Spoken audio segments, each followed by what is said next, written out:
Welcome back to the show. Today we are talking about something that is really relevant. Right now, I'm joined by Lori. She is a leader who has over 3 decades in the tech industry. She is brilliant. I love when I get to chat with her because she blows my mind. She has seen firsthand what happens as you climb up that corporate ladder and then the support literally starts to disappear.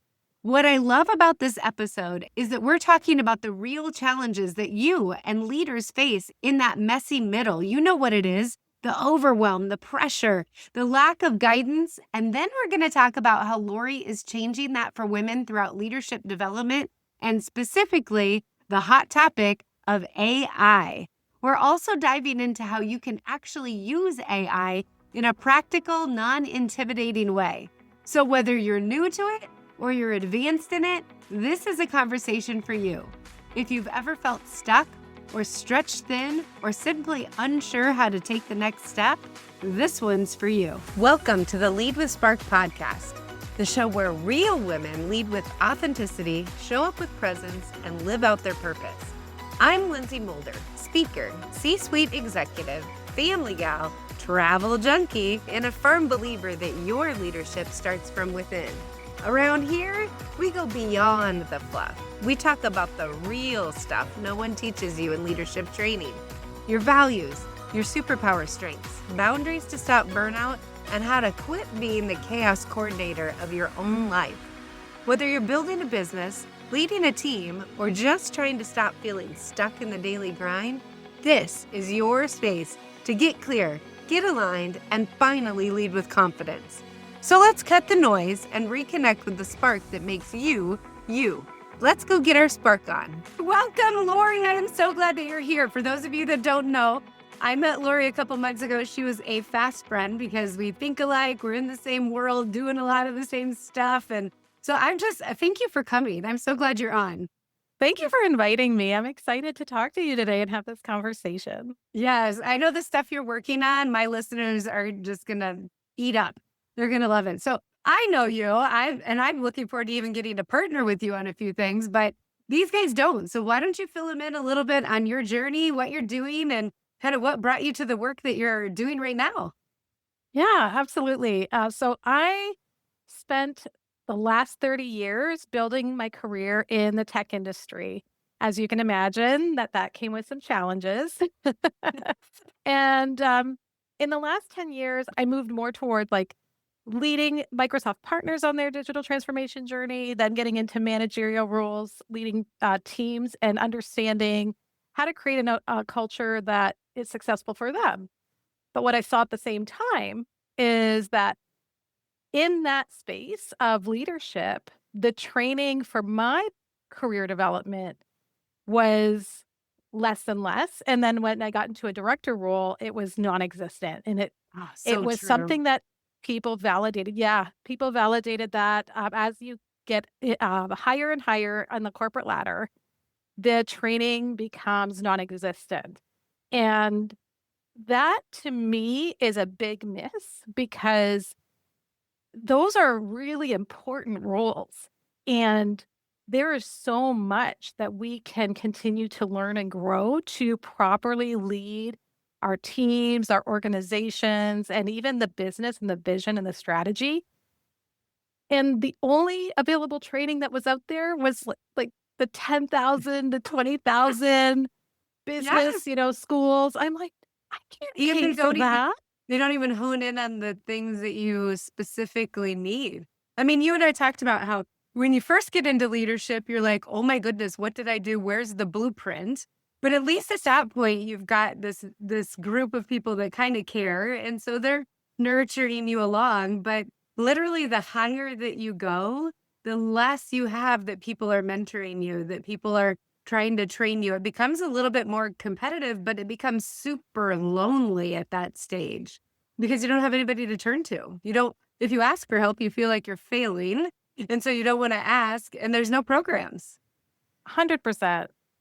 And it's funny because when I first landed in my that first people manager role, I will tell you that night I went to bed and I woke up in the middle of the night in a cold sweat and I'm like, why did I think I could do this? Why? Because at least, Yes. when I developing programs or working on, projects within corporate, it's like, you can make your mistakes, but it's technology. Yeah. And it was literally that night, I was like, this is people. Like, these are people, and I Yeah. can't mess this up. And it's almost that same feeling as when I became a mom, and I looked at my little baby for the first time, and I'm like, how am I going to keep this thing alive? Like, Yeah. I don't know what I'm going to do. It's the same thing. Yeah. Well, for a lot of people, they were friends yesterday, and Yeah. now there's a hierarchy to it. And so now it's like partnership with authority.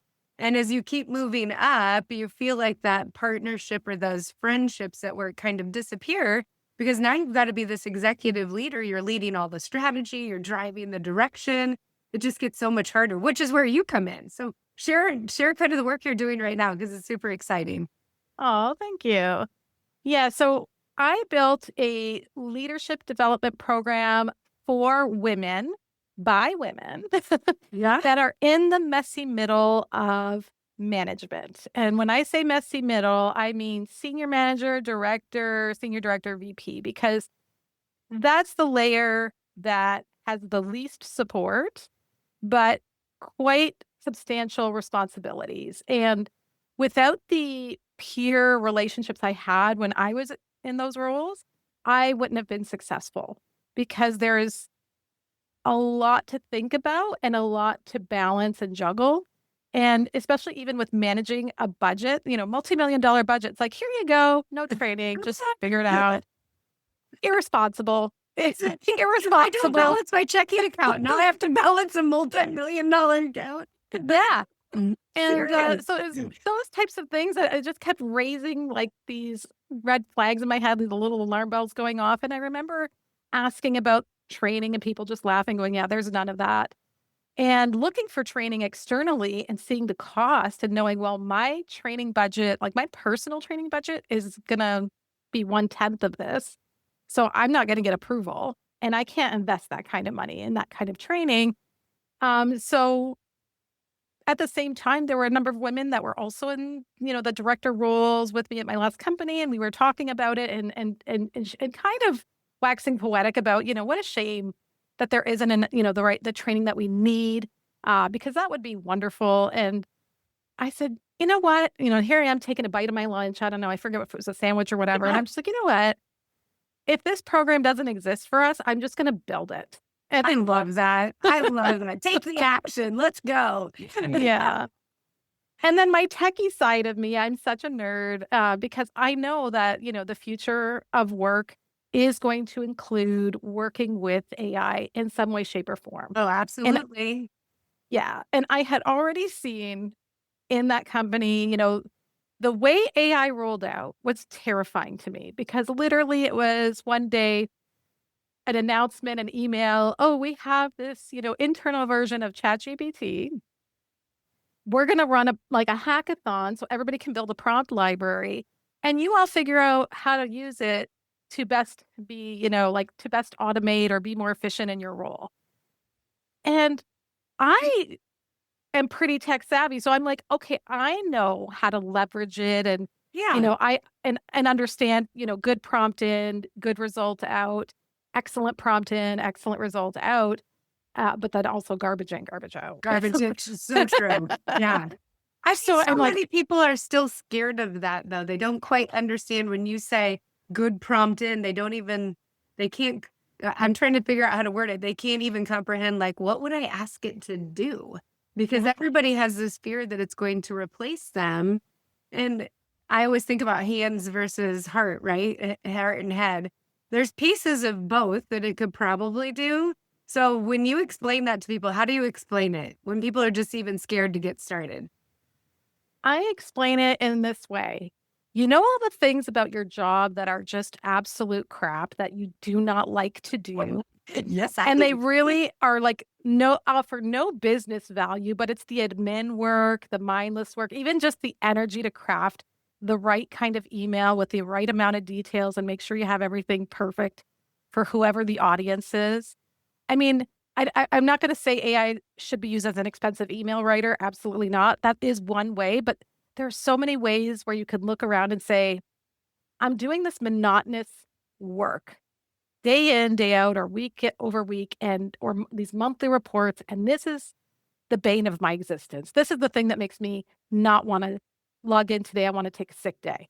And so instead, maybe think about how you can automate those tasks, which frees up your time for the more high value, strategic work or Yeah. exciting work, the things that bring you joy, the reason you wanted this job in the first place. Developing your team, thinking about, yeah, high level strategic planning, all of that stuff. What's your favorite thing you're using AI for right now? I'm just Oh curious. my. Well, I use it for so many different things, and I use a number of different tools, but my favorite thing, and this is going to be quite trivial and not related to work, Okay. but I discovered through someone in my network, she introduced me to Suno.ai. Oh, And I what don't know that is, that one. yeah, you can create your own song. And What? so, yeah, you could type in a prompt to say, and I'm a big Taylor Swift fan. So I'm Okay. like, develop, write a theme song in the style of Taylor Swift No about way. my day or about my business, and I can give it some details, and it does it. So I have this amazing theme song Okay. We didn't that try it. I'm gonna have to get a copy of I'm it. not playing it. I have to pull it up, log in. I will send it to you, but it's amazing, and it's so powerful. I'm like, "That's awesome," because I have no musical, capability. I Oh, me can't even neither. sing karaoke. People are like, "Please don't." So, just being able to have AI create this amazing song that is fun for me, and it's my pick me up, I'm Yes. like, "Love it." Okay, So, people are selling that on commercials right now. You can get a song for your husband for his anniversary. Okay, crew, everybody listening, you can go do it on your own with that AI. yeah, I know 100%. I am always surprised by the statistics because they show that women are using AI less than men and women are slower to adapt. But yet I feel like half of the stuff that I do can all be done through AI tools right now. And I'm using it quite a bit too. I mean, for a lot of editing, podcasting, creating standard operating procedures is my favorite. Like Yeah. put it in there, get it down, which increases onboarding and all of that stuff so much easier. It makes it so smooth. Right? And that's the grunt work that you're like, it's time consuming and it's not really where I bring value, but it's valuable to my team or my community. And it's the necessary work that needs to get done.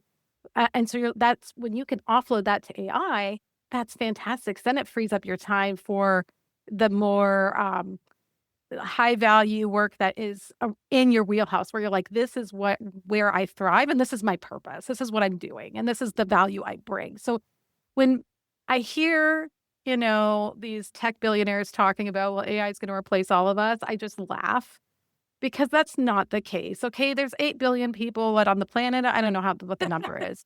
And there's like 8 of them. So I don't think all 8 billion of us are going to be like, yeah, we're all going to just use AI and we don't need each other.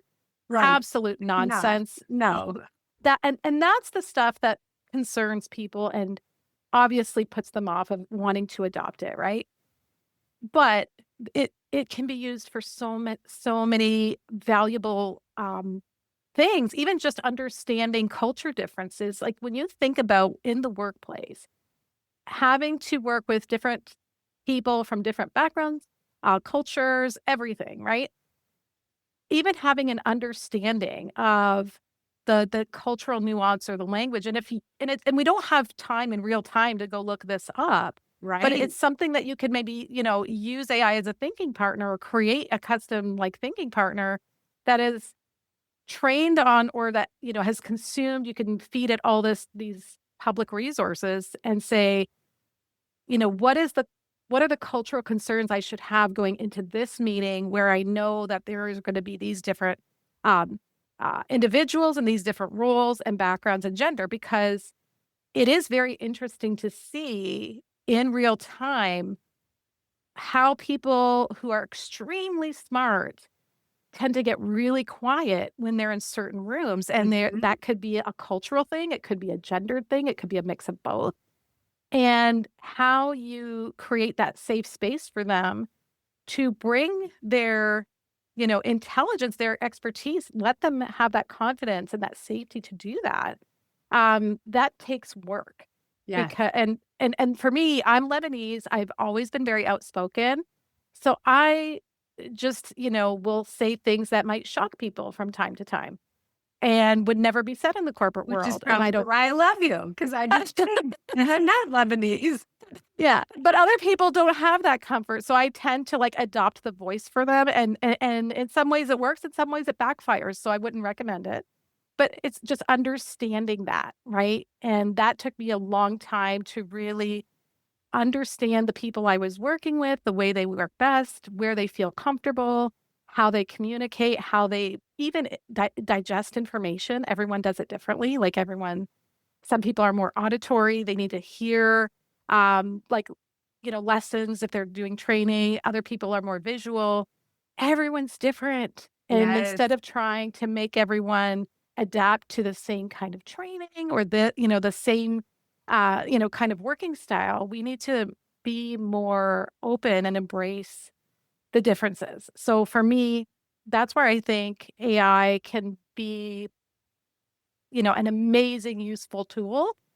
But at the same time, it can also be used for nefarious reasons, or it can be used incorrectly. And so for me, it's a passion to teach other women to not be afraid of it, how to harness it so that they can shine their best in the role that they're in, and even in their day to day, because you can use it in your day to day. I have so much fun with it. I will tell you one example. My partner, he works at BlackBerry. We're nerds. Like, we nerd out all the time. And when DeepSeek first came out, which was China's version of Yeah. ChatGPT, Yeah. he's like, "You have to see this. This is so amazing." He's like, "Just enter any prompt." And I'm You're like, "Oh, like, anything? I can okay. ask it anything?" Okay.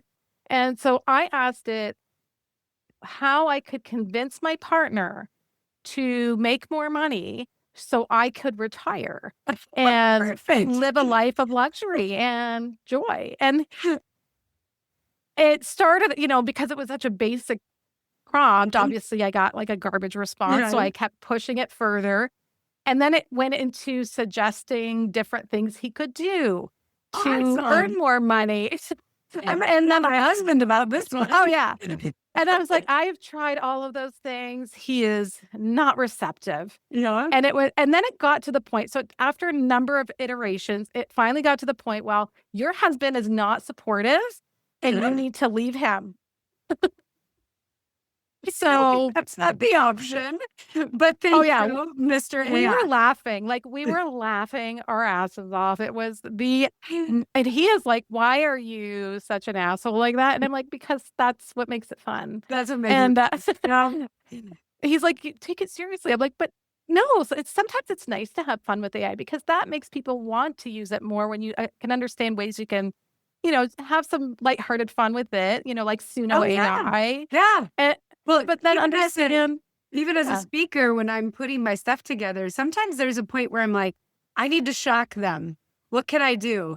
And so if I put a basic prompt like that, like, here's what I'm talking about, here's the flow. Now I need to shock the audience. Some of the things it comes back with are hilarious. It's really, ugh, really funny.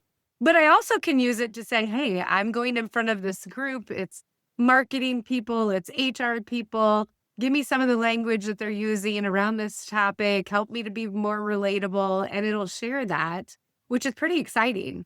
I also yeah, think, so I've been working, we both do coaching. And so I've been working a lot with clients to show them how they can elevate it for just communication. So I yeah, teach Codebreaker Bank, but there's all kinds of assessments out there, If you know that about somebody in your team and you're going into a tough conversation or into a meeting where you've got 4 different personalities, you can put their personality types in and say, hey, I have to address all of these. They all have to say yes at the end. How do I best do this? And it will give you tons of ideas and opportunities, which elevates your skill set to go in and have the conversation. yeah. I love that. That's a wonderful use of it. That is awesome. That's It's kind of brilliant. fun. Yeah. Yeah, it is fun. It is, and that's exactly those are the types of interactions that are so worthwhile. And even though it's not something you'll see on a line item on a, revenue, or a report, that adds value because now you're building trust and safety within your team because you see them, you understand them, you took the time to understand how to have that conversation or how to work with them. And that's the point, right? Yeah, Is absolutely. finding those opportunities on how we can improve the way we, show up for each other as well as the way we improve our work. I mean, everyone talks about it in terms of automation and efficiency, but I think that's the most efficient use because you cut through a lot of the noise and reduce the opportunity for misinterpretation and someone feeling like they've not been understood. Right. Yes. So So that's true. valuable, That is huge. you So know. we know we really want women to dive into this, and you're helping with that, which I think is amazing. We're going to stick some links so everybody can find you. So knowing the pieces that AI can replace and should replace so that we can do thought leadership, what are the skill sets that you're working with people to build up on the flip side to help keep them relevant in the workplace and help them to elevate their own skills? What are you most working with people right now on? Yeah, so the program that I built is a 12-week program. And the reason I put this specific program together was to ensure it provides women with the strategic leadership skills that they need to elevate and to, position themselves for that next level. So what does that look like? It's the strategic leadership mindset. It is navigating power and politics in an organization. It is understanding enterprise financial acumen, not like the boring stuff. It's just more so how does it relate to you in what your team is doing and how can you communicate that business value to, your leaders and above. Um, so more of the tangible financial acumen, not the boring stuff, because I really didn't want to, Yeah. Yeah. just be, a definition, based module or like something that would just turn people off. So it's relevant to them, and I'm thankful to Cy Fard. She is a CFO at IntraHive. She was the one that helped inform and the direction and the content for this module. So I'm grateful to her. And that was my stance with her. I'm like, how do I make this not a boring module? And the other things that women will walk away with is AI strategy and governance, because I think women can be the thought leaders right now. They can be the voice of reason in the room. So it's not necessarily having to know like the deep technical stuff. No, absolutely not. Like even I don't. You I cannot go and create a machine learning model and train it and tag it and label it. Like I know all of the pieces, but I'm not a machine learning engineer. I'm not a data scientist. So none of those things. We don't need to learn it at that fundamental level. We just need to learn how to operationalize it and Right. how to ensure that we put guardrails around it. And what is the strategy? Instead of just use Mhm. AI, what does that mean to the business? And how do we tie that to revenue or, financial returns, right? Absolutely. So, and then there's board readiness and then crisis leadership. So board readiness is both how to present to a board as well as understanding what it means to get onto a board. And the crisis leadership is because we have been navigating crisis over the last 6 years. It feels like it's been nonstop. So, Yeah. I've seen leaders do it well. I've seen leaders do it not so well. So I think, again, that's a space that women can thrive in because there's that mix of that, and I don't know, that empathy and the intuition, but also it is a skill to develop. And it's really important to ensure, I think all people should have those crisis leadership skills I think so developed too. early on. And you need that at home or at work right now. That will serve you Yeah. in both places for sure. Yeah. And so that's essentially the whole of the program, but AI is infused throughout, which means before they even get into module 1, they get the introduction of what is AI, what are the tools that we're using, what are the purposes for different tools, because there's not a one tool fits all, like one size fits all. What is responsible and ethical use, how not to use it, what not to put in, what to put in, and what a good prompt looks like. That's a prerequisite. So that's the bonus prereq module that they get. And then in each module, there's exercises where they'll use multiple services, including a custom GPT I trained on the course curriculum. So they may use Perplexity to do the research. They will use the AI coach that I trained in order to reinforce the course curriculum or devise an action plan for them based on their role and their years of experience in the industry and the topic at hand. So they're going to have an action plan from literally module 1 that they're supposed to go implement and put it to practice. So when we meet in the weekly cohort, they can then come back and share what went well, what didn't go well, and the things that they are able to adapt. And then I can coach in real time in those group coaching sessions, but also just that ability to start showing up as more of a strategic leader and giving themselves permission to start getting rid of all of the organizational noise and care, and it's more caretaking work that women tend to take on naturally, but especially when we're in the messy middle. Yeah. We are building team cultures, supporting ERGs or leading them, building up team building events, doing all of this administrative or team building work and culture work in addition to our day-to-day, and taking on maybe some tactical work that we were good at before that we haven't let go of yet as we moved up, right? Instead of delegating it away to our own teams and letting them have that growth opportunity. So many factors in why I see women at that space that are just overwhelmed, burnt out, and not having the space to even develop those skills. And so this is a space for them to give them permission to say no, set those boundaries, understand what strategic leadership looks like, and how they can create space for themselves unapologetically and support each other.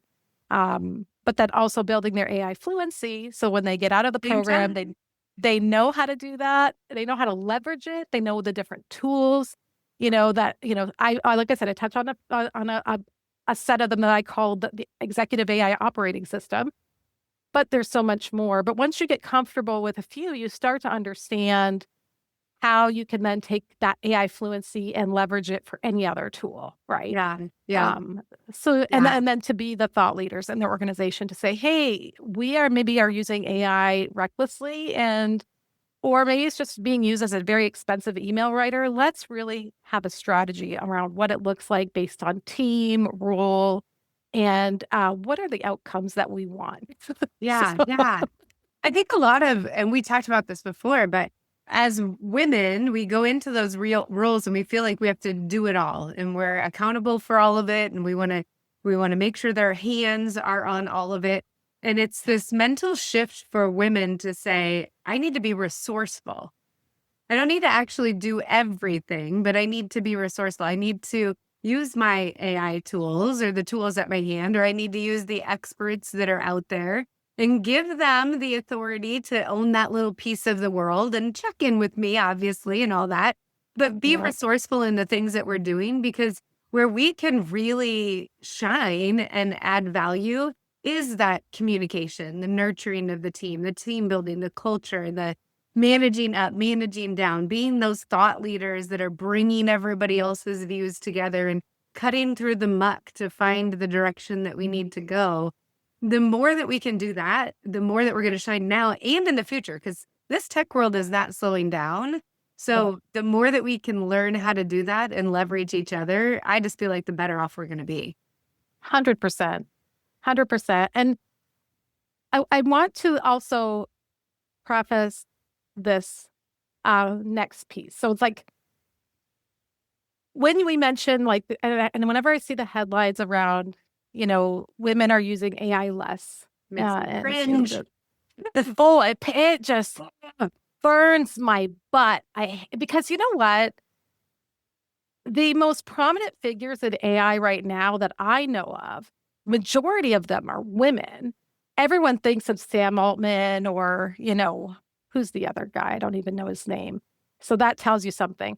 They think of the men, like the one or two guys, like, oh, men. And sure, there are a lot of men that are leveraging it and maybe experimenting with it at home. Like my partner is one. He set up a virtual machine so that he could, test out OpenClaw and, let it do what it's going to do without harming the rest of his system and network. Yeah. I don't even want to touch it, and I love AI, but I don't even want to touch it right now because I'm like, I don't have the patience or the space for this, because I know that it is not going to be useful in the space that I'm working with women in right now. And it's just too powerful of a technology. When no one's leveraging it responsibly, everyone's just experimenting and we're seeing bad things happen. So maybe not right now, but eventually, right? So there's that pragmatism of it's not that we don't want to use the technologies, it's we have that innate understanding that it's not, maybe it's not ready for us right now, or it's not applicable now, and that I think with Gen AI, it really opened it up. So it is applicable to everybody. It's just now, because it is so open-ended, how do we structure our thoughts or our asks in a way that gives us a valuable return on that prompt? And then even understanding the AI is not going to be right. Like, I don't have a percentage for how many times it hallucinates versus not. And hallucinates means it gives you an answer that is way out in left field. It will speak confidently and provide results in a way that you're like, wow, that sounds true. Right. That must be true. Yeah. And then you click on some link that it referred to, that it got its source from, and it's a 404 because that page doesn't exist and there is no such resource. And then you're like, hey, AI, totally wrong on this one. This link doesn't work. It's like, oops, my bad. I made that up. Oh, okay. Yeah, 100%. So it's really critical to, every time you get a response from AI, double check, validate it. It takes a couple of minutes, but that's okay, because it's more important to do the due diligence in evaluating the response. And that's another skill I teach in this course. It's really around, don't accept the response from AI, evaluate it, understand it, and do the research to see if that's actually valid. Because we're seeing right now, I'll give you a perfect example. Have you seen everyone posting, different stats about, things that are happening in the world? And then you go maybe read some articles and the stats look different. Yes. Yeah. And even as a speaker, I utilize stats a lot. So I have to be very careful to make sure that I go back to the source. Okay, is this really from Gallup? Where is it at? Yeah. Yeah. Yes. Did you find one that was completely wrong? Yes. Oh my goodness. So the most recent one I can think of is around the number of layoffs happening in big tech. And so for a specific company, so let's say like Oracle, for example, where everyone, we hear 30,000 people received an email at 6 a.m. about, losing their job. That's incorrect. Actually, it was maybe a third of those 30,000, and analysts are predicting that it will happen, that 30,000 people will be impacted, because eventually they will do it in waves and I've seen this happen at my previous role in Microsoft, where they announce a number, but that number wasn't laid off that specific day. Okay. It happens in waves over the course of a few months, right? Or a number of established weeks. So the people that received the email wasn't the full scope of the 30,000. We don't really know what the number is, but they're assessing it as maybe a third of that. Okay. And yet every single thing I see on Instagram or LinkedIn are people posting the 30,000 number, that 30,000 people received an email at 6 a.m. I mean, even if one person receives an email at 6 a.m. to tell them, hey, so, too bad, so sad, you don't have a job anymore, that's garbage. And that infuriates me. So that's just the people side of me, where I'm like, that is the most inhumane thing you could do to somebody who is given you, loyalty to your company. And yes, they get a paycheck for it, but that doesn't excuse the company from treating people in that way, where they don't even get a face-to-face. They don't have somebody, where in the traditional days it was face-to-face. And at 6 a.m., I mean, I'm not even wiping the sleep out of my eyes at 6 a.m. to even be able to read the email, and I have a coffee or have a shower before even understanding, oh, I've been at a company maybe, let's say 10 years, and then I get an email, thanks for everything, bye. And you're like, no access to the network, nothing. Like, just cut like that. And that is problematic. So in one respect, this is on a tangent. Like, yes, the human piece for me is something that's what drives me. That's why I'm doing what I'm doing right now. It's because no. I want to make it so that women build their leadership skills and the AI fluency they need to get to the highest levels to change this exact thing that's happening right now. We need to burn the corporate playbook to the ground, and we need to rebuild it in a way that is more humane, because I think ultimately it ends up making companies more profitable when you create environments where people thrive and are engaged and doing their best work, Well, right? I completely agree. Your productivity increases, your turnover decreases, which changes the amount of money that you're spending on hiring new people. You get to then invest in your people and use it for development instead of using it to have to recruit and hire more people. I mean, I completely agree with you. If we can change that culture where loyalty and community is re-engaged to give you that engagement and motivation that people need, that becomes a profitable company. Yeah. My whole take on the concern I have with AI is not that it's taking away something from us or that it's taking jobs or replacing people. Because as with any technology, it just evolves the way we work. There's an evolution of new jobs created, new ways that we can upskill to show up in this new phase of work. But my biggest concern is around the impacts really on the planet, right? Because we know right now, as it stands, the data centers that are powering this technology are not good for the planet. And there are so many data centers that are, in production, they're live, they're running, they're consuming power, water, at a pace that's concerning people enough to raise the alarm on it. And so to me, it's more so, well, that's my concern. And we can have AI, we can have this technology, but at what cost? I firmly believe we need to find ways that it can be leveraged, but who's researching how to ensure that it's sustainable for our planet? Mm-hmm. Because it's not going to be good to us if we just, accelerate the negative impacts of climate change to our own demise. And I know that's very doom and gloom, but the reality of it is, I mean, if the focus is on the race to be first, build all the data centers, no regulation, no research on how to make this more sustainable and ensure that we're not disrupting the planet's, ecological, I guess. It's mind-blowing the amount of power it's taking. It's Yeah. crazy. Yeah. Okay, So oh, go ahead. No, you go ahead.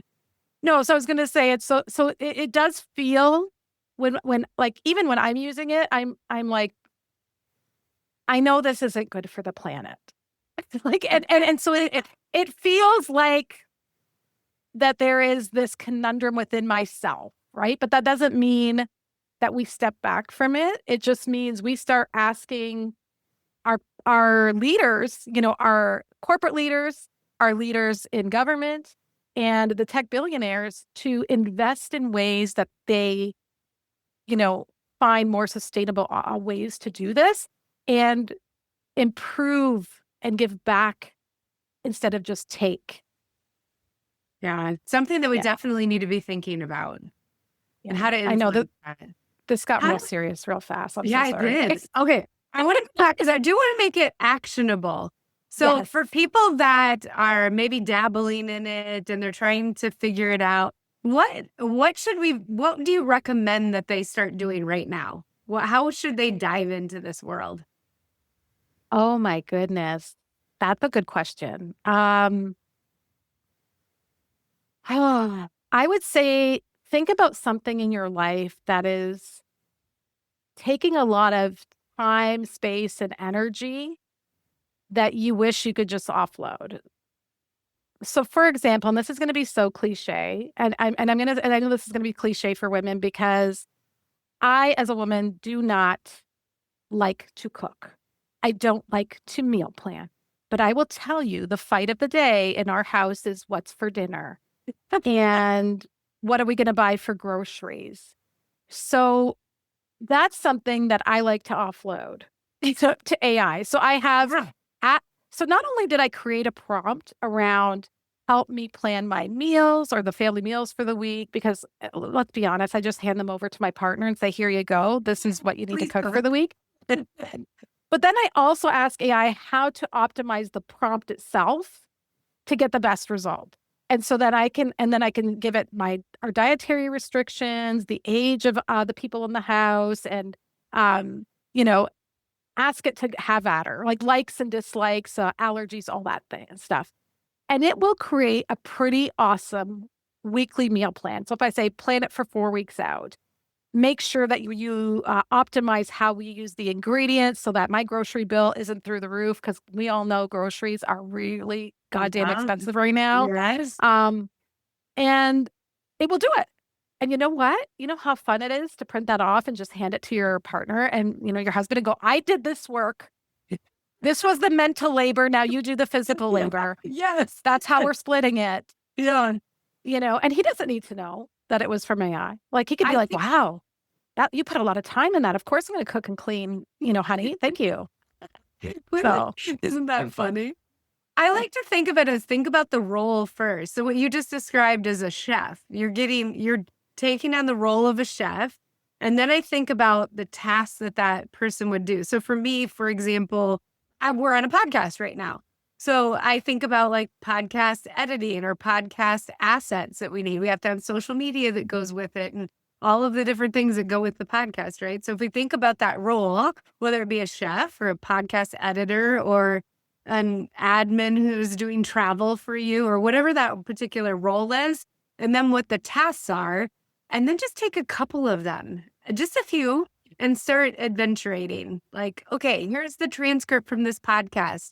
What do you think that I should do to promote it? And it will tell you, here's what I think you should do. Okay, great. Can you create those assets? Awesome. And then I switch, like Mandis is one of my favorites right now for photos, right? So I'll drop it in and say, I need a Pinterest thing to put on Mandis, and it'll create these beautiful images that I don't have to do a whole lot. So it's kind of like thinking about what is the role and keep it small chunks, not big. I need a marketing strategy person. Keep it small pieces. And then what are the tasks that person would have? And then just start playing with it. 100%. Because that's the most important thing is the context and the action or the detail or the result that you want. And even if you think you're missing something, you can ask it, or you could even use in the prompt, ask me as many questions as you need, one at a time, because like I'm ADHD, so you don't ask me 10 questions at once. One at a time until you have enough information to go forward with this, or to build this out for me. Yeah, that's my favorite thing, because the reason I'm asking the AI is because I don't know. So right. you help me figure out what I don't know. What am I missing? Yes, absolutely. And what do you need to know? Yeah, I think my favorite thing lately is how they're all switching to allow voice, because I'm a talker, I'm not a typer, yeah. And so I love that I could just record me, and I could say, hey, hello, and I'll give it a name, and then I'll just start talking, and then it spits back information. I love it. Yeah, so absolutely. I think ladies that of you that are listening, the action step is just start adventuring, start playing with it. Pick a role, go figure out what you might want it to do. Yes, I love it. Yeah, and choose fun stuff first, because that really helps, make it more relatable and gives you more incentive to want to keep experimenting with it, because I've experimented with it in so many different ways as far as trying to understand, here's all the things that I've experienced in my life. Should I write a book on it? If I do, what would the best focus or angle be? Because so many things have happened that I want to write about everything, but then that's just too much. Just even having it brainstorm with you. Absolutely. You don't even need it to have a specific outcome. It's just like, I need someone to brainstorm this with, and nobody else in my circle wants to talk about this because they think I'm, I'm extra on that. So it's like, you know what, Lori, everybody thinks their life is funny. Everybody thinks that they've had this happen. Don't bother. But AI, will help me at least hone it to a realistic focus. Yes. But not to the point where I'm in psychosis where it's like going to tell me it's amazing. It's just a fun exercise to be like, I'm thinking through these things and I want to just brainstorm it. And maybe I won't act on it, but at least I'm having a brainstorming session with it. And I'm actually telling it, be as harsh as possible, be as critical as possible. Do not just tell me what I want to hear. And sometimes it works and sometimes it just goes back to being really like, when it's too nice, I'm like, yeah, no, we're too nice. I switch tools.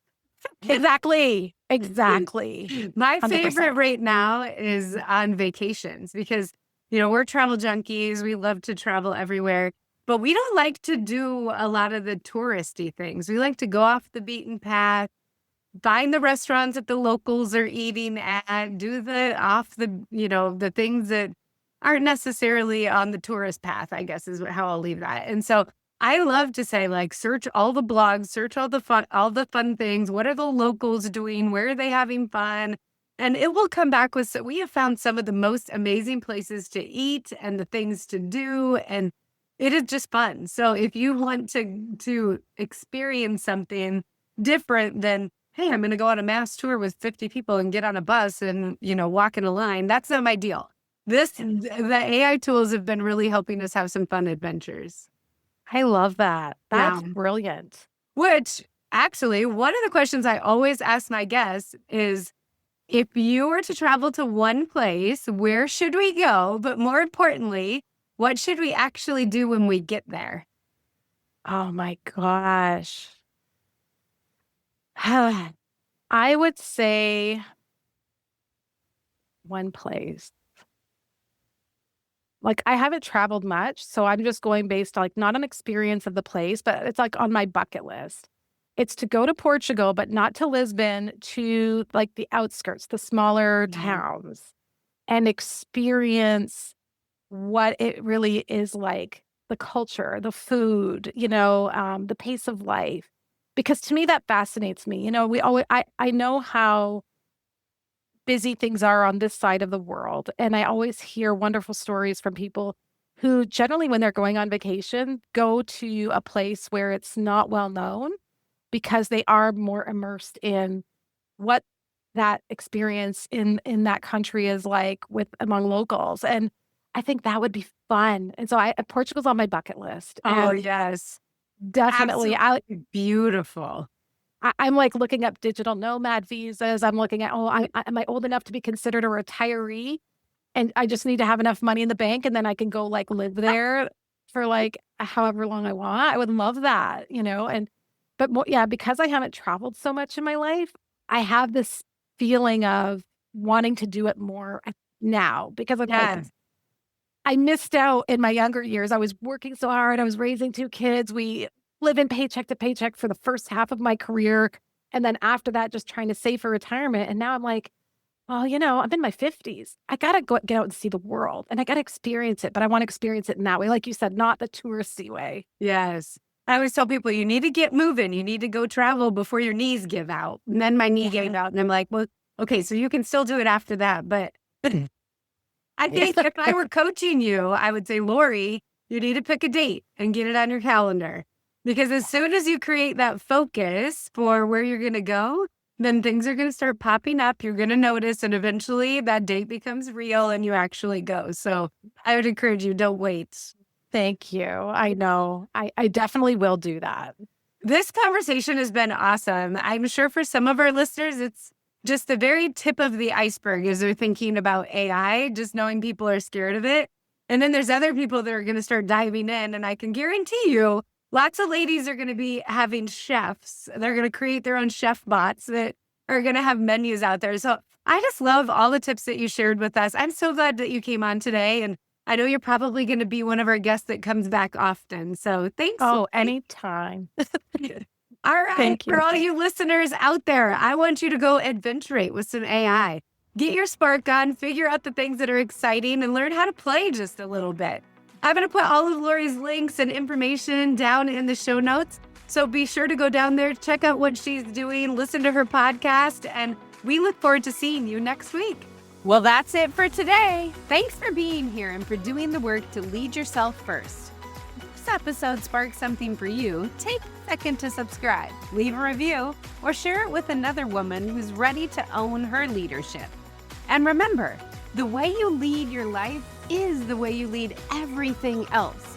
If you or your organization are looking for a speaker, an impactful workshop, or an executive coach, head over to lynseyMulder.com and let's connect. Keep showing up. Keep leading with spark. You got this. I'll see you next time.